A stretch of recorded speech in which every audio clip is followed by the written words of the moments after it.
उपसभापति महोदय, योजनाएं हाथ में ली गई हैं जिनके द्वारा लोगों को काम मिल रहा है और सस्ते गल्ले की दुकानें खोली गई हैं।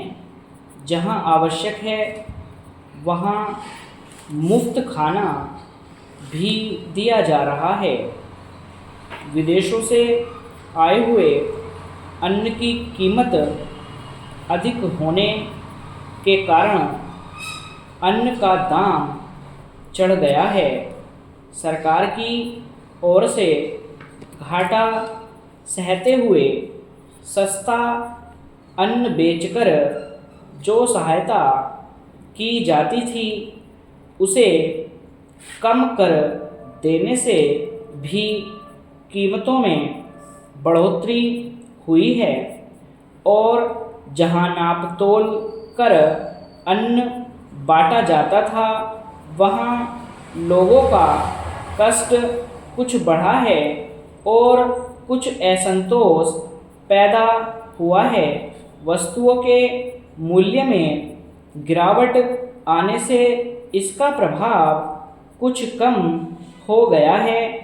अन्न संबंधी सहायता कम कर दिए जाने के कारण कई राज्यों की सरकारों ने अन्न आयात करने की अपनी आवश्यकता का वास्तविकता की दृष्टि से अपेक्षाकृत अधिक ठीक अनुमान लगाया है और इससे जो अन्न की मांग राज्यों से आया करती थी वह कुछ कम हो गई है और फलतः उनका आयात कम हो जाएगा।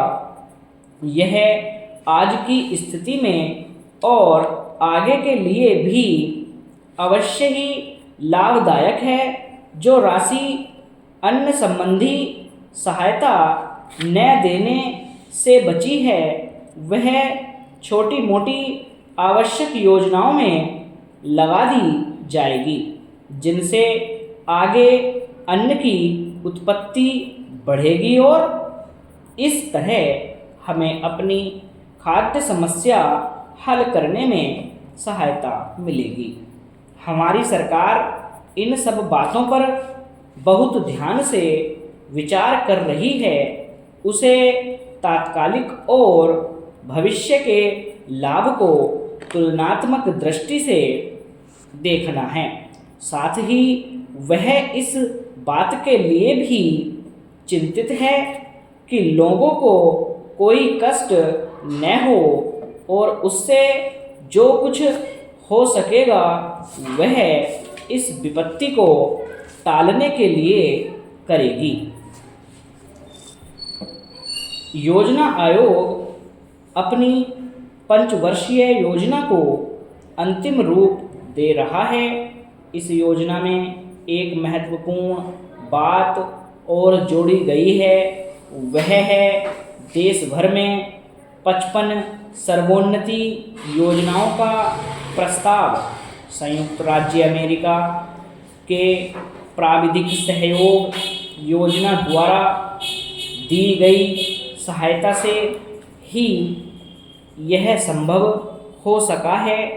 इस सर्वोन्नति योजना का प्रयोजन न केवल खाद्य पदार्थों का उत्पादन बढ़ाना ही है बल्कि उससे भी कहीं अधिक यह है कि सब लोगों के रहन सहन का स्तर ऊंचा किया जाए।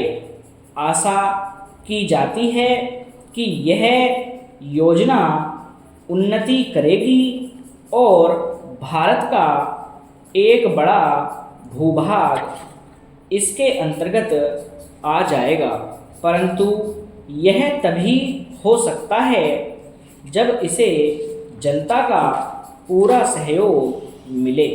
मेरा हार्दिक विश्वास है कि इस बात में भी जैसे कि योजना आयोग के और दूसरे प्रस्तावों को पूरा करने में मिला है, जनता का पूरा पूरा सहयोग मिलेगा। कृषि द्वारा उत्पादन के मिले जुले कार्यक्रम में संतोषप्रद प्रगति हुई है। 1947-48 की तुलना में जब पटसन का उत्पादन 16 लाख गांठ था, 1951-52 में उत्पादन बढ़कर 46 लाख गांठ हो गया है। इन्हीं दिनों रुई का उत्पादन भी 24 लाख गांठ से बढ़कर 33 लाख गांठ हो गया है। यद्यपि कुछ प्रदेशों में सूखा पड़ जाने से इस बढ़ती से कोई लाभ नहीं पहुंचा है। स्टॉप।